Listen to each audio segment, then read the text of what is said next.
Sa ngalan ng Ama at ng Anak at ng Espiritu Santo. Panginoon, isugo mo ang iyong espiritu at pagpanibaguhin mo ang muka ng aming mundo. Ang mabuting balita sa araw na ito ay mula kay San Mateo Kapitulo 17, versikulo 1 hanggang 9. Ang mabuting balitang ito ay patungkol sa pagbabagong anyo ni Jesus. At ito ay kadalasang ipinapahayag sa ikalawang linggo ng Kwaresma o 40 araw ng paghahanda sa muling pagkabuhay ng Panginoon. Makikita natin na isinama ni Jesus si Pedro at ang magkapatid na Santiago at Juan at sila'y umakyat sa isang mataas na bundok. Habang sila'y naroroon ay nagliwanag na parang araw ang mukha ng Panginoon at nagningning sa kaputian ng kanyang damit. Nakita ng mga alagad na naroon din si Moises at Elias na nakikipag-usap kay Jesus. Kaya sinabi ni Pedro, Panginoon, mabutit naririto kami. Kung gusto ninyo, gagawa ako ng 3 kubol. Isa para sa inyo, isa para kay Moises at isa para kay Elias. Habang nagsasalita pa si Pedro, nililiman sila ng napakaliwanag na ulap. Mula rito ay may tinig na nagsabi, at ito ang tinig ng Diyos Ama sa langit. At sinabi nito, ito ang minamahal kong anak na lubos kong kinalulugdan. Pakinggan ninyo siya. Nang marinig ito ng mga alagad, sila'y labis na natakot at nagpatira pa. Ngunit nilapitan sila ni Jesus at sinabi, tumayo kayo, huwag kayong matakot. At nang tumingin sila, si Jesus na lamang ang kanilang nakita.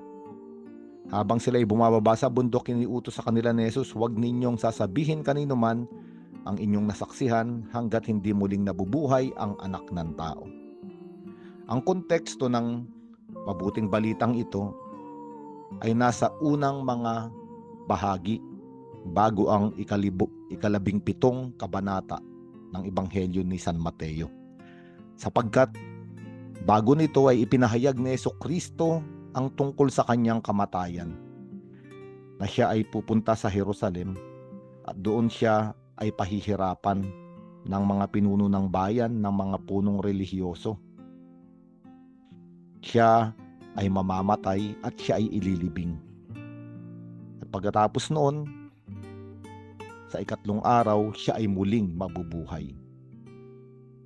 At nung sabihin ito ng ating Panginoong Jesucristo, ay naukit sa kalooban ng mga alagad ang isang napakalalim na takot. Natatakot silang sumunod kay Jesucristo sa Jerusalem. Natatakot sila sa pagharap sa krus. Natatakot sila sa pagdurusa. Kaya kinakailangang ipakita ni Jesucristo ang kanyang totoong kalikasan sa mga alagad na binabalot ng pangamba. At ang pagbabagong anyo ng ating Panginoong Jesucristo sa bundok, at sa tradisyon ng simbahan, ito ay tinatawag na bundok ng Tabor, ay upang ipakita ang kaluwalhatian ng Diyos. Upang ipakita sa pamamagitan ng pagniningning ng kanyang katawan, ng kanyang muka, ng kanyang pagkatao, ang kapangyarihan ng liwanag ng muling pagkabuhay sa ibabaw ng anumang pagdurusa at kamatayan. At makikita natin ang mga katauhan ni Moises at ni Elias. Si Moises ang kumakatawan sa batas at si Elias ang kumakatawan sa mga propeta.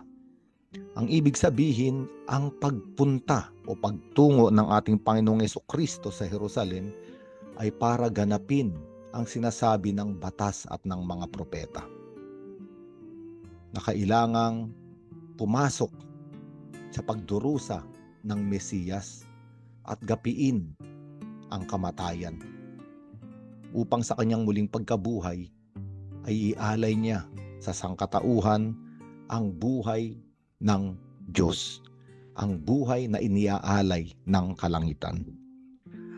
Ang pagbabagong anyo ng ating Panginoong Jesucristo ay totoo upang ipakita ang kapangyarihan ng Diyos. Ngunit may mahalagang mensahe ang mabuting balitang ito. sapagkat tayong lahat ay may mga Jerusalem na kinakaharap. May mga patutunguhan tayong mahihirap na bahagi ng ating kasaysayan. Mayroon tayong mga krus na papasanin. May mga sitwasyon na para sa atin ay nakamamatay o umaagaw ng kahulugan ng ating buhay. Minsan tayo ay natatakot humakbang. Tayo ay natatakot maglakbay. Kahit pa nga alam natin at sa ating pananampalataya, tayo ay nakasisiguro na kasama natin ang Panginoong Hesus. Kaya nga, ang pagbabagong anyo ng ating Panginoong Jesucristo, ang layunin nito ay upang pagbaguhing anyo rin ang ating kalooban. Upang maunawaan natin na ang krus ay hindi natatapos sa kamatayan kung hindi sa kaluwalhatian. Ang Jerusalem na larawan ng paghihirap ay magiging isang Jerusalem ng bagong pagsisimula, ng isang bagong buhay na galing sa Diyos. Ang pagbabagong anyo ng ating Panginoong Jesucristo ay upang bigyang kapayapaan ang ating mga takot at pangamba na nakatago sa ating mga kalooban. Ang pagbabagong anyo ng ating Panginoong Jesucristo ay para bang paunang salita sa kanyang tagumpay. At ang tagumpay ng ating Panginoong Jesucristo sa krus at sa kamatayan ay isang napakahalagang handog para sa bawat isa sa atin ngayon. Sa panahon ng Kwaresma, totoong ipinapakita sa atin ang disyerto ng buhay. Ang paglalakbay na para bang nakakapagod, nakakauhaw, nag-aalis ng ating lakas. Ngunit ang mabuting balitang ito sa atin ay nag-aanyaya na huwag huminto at tumigil na maglakbay. Huwag huminto na sundan ang ating Panginoong Jesucristo. Sapagkat ang ating Panginoong Jesucristo ay hindi lamang tayo dadalin sa libingan.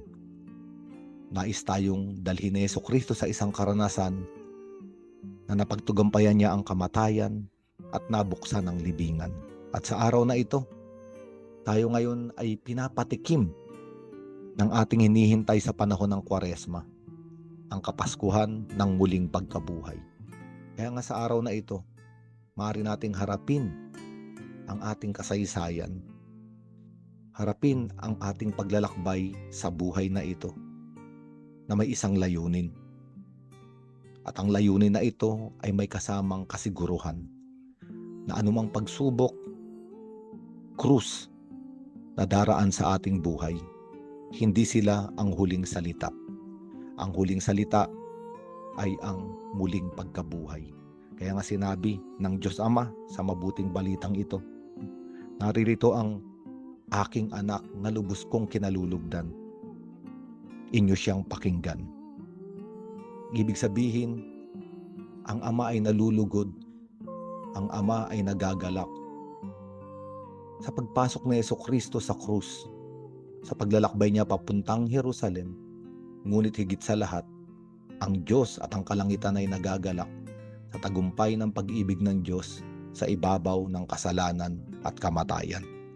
At sinasabi sa atin ngayon ng Diyos, tayo rin ay kanyang mga anak na lubos niyang kinalulugdan. Siya ay nagagalak sapagkat natagpuan natin ang susi at kahulugan ng paglalakbay sa buhay na ito. Tayo ay sumunod sa yapak ng ating Panginoon. Sapagkat ang mga yapak ng ating Panginoon ay patungo sa isang napakahalagang bahagi ng kasaysayan ng kaligtasan. At ito ay ang muling pagkabuhay.